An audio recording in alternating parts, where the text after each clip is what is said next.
नमस्ते बच्चों, मैं कंचन मिस। बच्चों, पिछले भाग में हमने फूल और कांटे इस कविता का अध्ययन किया। अब हम उसका स्वाध्याय हल करने की कोशिश करेंगे। तो बच्चों, सबसे पहले स्वाध्याय की शुरुआत हम शब्दार्थ से करेंगे। यहाँ पर आप देख सकते हैं कि कुछ शब्द दिए हैं और उसका अर्थ भी दिया गया है। तो मेह बादल, वर श्रेष्ठ सुंदर, वसन वस्त्र, वेद छेदना, भौर भौरा, श्याम काला, तन शरीर, अनूठा निराला, जी मन, सोहना शोभा देना, सुर यानी देवता, शीश सिर, बड़प्पन बड़ाई महत्व, कसर यानी कमी, निज यानी अपना। अब यहाँ पर एक मुहावरा भी आपको दिया गया है जिसका अर्थ यहाँ पर दिया गया है, जी की कली खिलना, खुश होना। बच्चों, आप इस स्वाध्याय को आपके जो कॉपी में पन्ने हैं उसमें आप एक बार लिखेंगे और उसका अध्ययन करेंगे। अब यहाँ पर देखिए प्रश्न एवं उसके उत्तर भी आपको यहाँ पर दिए गए हैं। प्रश्न पहला है, उचित शब्द द्वारा रिक्त स्थान की पूर्ति करो। रात में उन पर चमकता चांद भी एक ही सी चांदनी है डालता। प्यार डूबी तितलियों के पर कतर, भोर का है वेद देता शामतन। है जन्म लेते जगह में एक ही पौधा उन्हें है पालता। ये फिल इन द ब्लैंक्स यानी रिक्त स्थानों की पूर्ति करो। उत्तर के साथ आपको यहाँ पर दिया गया है। किस तरह कुल की बढ़ाई काम दे, जो किसी में हो बड़प्पन की कसर। अब दूसरा जो प्रश्न है वो है, निम्नलिखित प्रश्नों के उत्तर एक एक वाक्य में लिखो। फूल किनको गोद में लेता है? फूल तितलियों को गोद में लेता है। बड़प्पन की कसर रह जाने पर क्या काम नहीं देती? बड़प्पन की कसर रह जाने पर कुल की बढ़ाई काम नहीं देती। कौन एक सा बरसता है? मेह एक सा बरसता है। फूल किसको रस पिलाता है? फूल भौरों को रस पिलाता है। अब यहाँ पर देखिए, जैसे कविता गायन हमने किया था ना, तो उसमें कुछ लययुक्त शब्द आपने देखे हैं। तो उसी के साथ हमें आगे यहाँ पर उनके लययुक्त शब्द तैयार करने हैं। उत्तर देखो, पालता डालता, बही नहीं, वसन तन, पीला खिला, पर कसर। अब यहाँ पर मुक्तोत्तरी प्रश्न दिया गया है, यानी कि यह आप अपने पसंदीदा तरीके से, यानी आपको जो फूल पसंद है उसका नाम, उसका उपयोग, इस तरह से आप लिख सकते हैं। लेकिन यहाँ पर आपको एक उदाहरण दिया गया है, तो यही आप लिख सकते हैं। तुम्हें कौन सा फूल पसंद है और क्यों? तो निम्नलिखित मुद्दों के आधार पर बताओ फूल का नाम, उपयोग और गंध। ये जो मुक्तोत्तरी प्रश्न है ना, इसका उपयोग और इसमें दिए गए जो मुद्दे होते हैं ना, इसका उपयोग हम निबंध लेखन में भी कर सकते हैं। अब यहाँ पर उत्तर दिया है, फूल का नाम, मुझे कमल का फूल बहुत पसंद है। यह हमारा राष्ट्रीय फूल है। यह लाल, गुलाबी, सफेद और कहीं कहीं नीले रंग का होता है। यह फूल बहुत सुंदर होता है। उपयोग, कमल के अनेक उपयोग है। हिंदू देवी देवताओं, विशेष रूप से महालक्ष्मी को यह फूल अर्पित किया जाता है। कमल के बीजों तथा इसकी पंखुड़ियों का उपयोग दवा के रूप में किया जाता है। कमल की जड़ों का मेवा की तरह उपयोग किया जाता है। तो यहाँ पर अभी हम आगे का प्रश्न देखेंगे बच्चों। इसकी गंध, इसकी भीनी भीनी गंध बड़ी प्यारी लगती है। यह सुगंध मधुमक्खियों को अपनी ओर आकर्षित करती है। मधुमक्खियां इन फूलों के रस से शहद बनाती है। जिस प्रकार हमने देखा ना कविता में कि भौरे फूलों पर गुनगुनाते हैं, वो वहाँ पर फूलों पर घूमते हैं। जो शहद बनता है वो स्वास्थ्य के लिए अत्यंत लाभकारी होता है। अब यहाँ पर व्याकरण और भाषा ज्ञान के कुछ प्रश्न दिए गए हैं।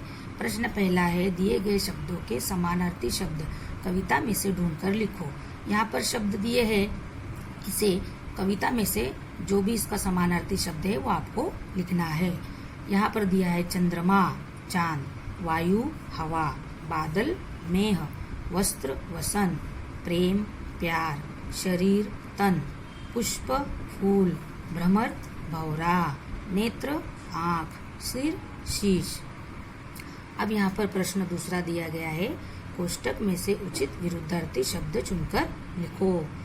एक अनेक कोष्टक में उत्तर दिया हुआ है, हमें सिर्फ इसका उत्तर सही उत्तर यहाँ पर लिखना है जो लिखा हुआ है। आपको सिर्फ इसे अपनी कॉपी में लिखना है। रात दिन, शाम श्वेत, सुगंध दुर्गंध, प्यार घृणा, कांटा फूल। यहाँ पर देखो बच्चों, अब यहाँ पर समानार्थी और विरुद्धार्थी जो शब्द है उसका वाक्य में हमें उपयोग करना है। जैसे पुष्प, फूल, मेघ, बादल, जल, पानी, रास्ता, मार्ग, ये है समानार्थी शब्द। अब इसका विरुद्धार्थी शब्द है रात दिन, छोटा बड़ा, जय पराजय। अब इसके हमें वाक्य बनाने हैं। यहाँ पर वाक्य दिए हुए हैं, आपको सिर्फ पढ़ना है और अपनी कॉपी में लिखना है। यह आपकी जो वर्कबुक है उस पर आधारित सारे प्रश्न हैं और उसके उत्तर भी दिए गए हैं। पुष्प प्रकृति का श्रृंगार है, आकाश में मेघ गरज रहे हैं, वर्षा ऋतु में नदी नाले जल से भर जाते हैं, मार्ग फूलों से भरा है, कल मैं देर रात तक पढ़ती रही, मेरा छोटा भाई बहुत नटखट है। बच्चों, जब हम वाक्य बनाते हैं ना तो वो छोटे और सरल होने चाहिए। भारत माता की जय हो। पुजारी ने पीला फूल भगवान को चढ़ाया। जिस प्रकार यहाँ पर दिया गया है उसी प्रकार हमें वाक्य बनाने हैं। ग्रीष्म ऋतु में सभी को बादलों की प्रतीक्षा रहती है, बाढ़ का पानी विनाश लाता है, यह रास्ता आगे बंद है, आज का दिन बहुत शुभ है, नासिक बड़ा शहर है, वीर कभी पराजय का मुख नहीं देखना चाहते। अब यहाँ पर आगे बच्चों संज्ञा, इस व्याकरण का जो भाषा ज्ञान है उसका भी हमें यहाँ पर अध्ययन करना है। संज्ञा किसे कहते हैं यहाँ पर दिया है, देखो, किसी व्यक्ति, पशु, पक्षी, वस्तु, स्थान, गुण, भाव आदि के नाम को संज्ञा कहते हैं। जैसे अभिव्यक्ति है लड़का, पशु, पेड़, भारत, मुंबई, प्यार, हार, कक्षा, सेना, चीनी, घी आदि। अब संज्ञा के कितने भेद है? 5 भेद है। तो हर एक भेद को हम यहाँ पर विस्तार से देखो बच्चों, इसका हमें विस्तार पूर्वक जानकारी यहाँ पर दी गई है। जो संज्ञा शब्द किसी प्राणी, स्थान, वस्तु की पूरी जाति या वर्ग का बोध कराते हैं उन्हें जातिवाचक संज्ञा कहते हैं। जैसे फूल, कांटा, तितली, भौरा आदि। व्यक्तिवाचक संज्ञा किसी विशेष प्राणी, स्थान, फल, फूल, वस्तु इत्यादि के नाम को व्यक्तिवाचक संज्ञा कहते हैं। जैसे शिवाजी, महाराष्ट्र, हिमालय, गंगा, रामायण।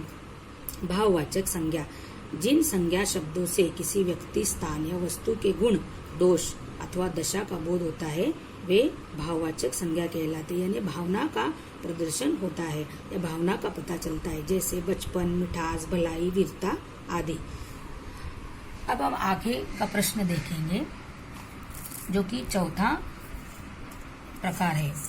समुदायवाचक संज्ञा, जिन संज्ञा शब्दों से किसी वस्तु के समूह अथवा झुंड का बोध होता है वे समुदायवाचक संज्ञा कहलाते हैं। जैसे परिवार, भीड़, गुच्छा, टुकड़ी आदि। द्रव्यवाचक संज्ञा, जिन संज्ञा शब्दों से किसी द्रव, धातु या पदार्थ का बोध होता है वे द्रव्यवाचक संज्ञा कहलाते हैं। जैसे तेल, गेहूं, सोना, चांदी इत्यादि। अब यहाँ पर प्रश्न चौथा है कि कविता में आए हुए संज्ञा शब्द उनके प्रकारों के साथ बताओ। अब यहाँ पर 2 प्रकार यहाँ पर दिए गए हैं, जातिवाचक संज्ञा और भाववाचक संज्ञा। तो जातिवाचक संज्ञा में पौधा, चांद, कांटा, उंगलियां, वसंत, तितली, पर, भौरा, तन, फूल, कली, आँख, सुर, मेह, हवा। भाववाचक संज्ञा में रात, चांदनी, ढंग, प्यार, रस, सुगंध, रंग, बड़ाई, बड़प्पन।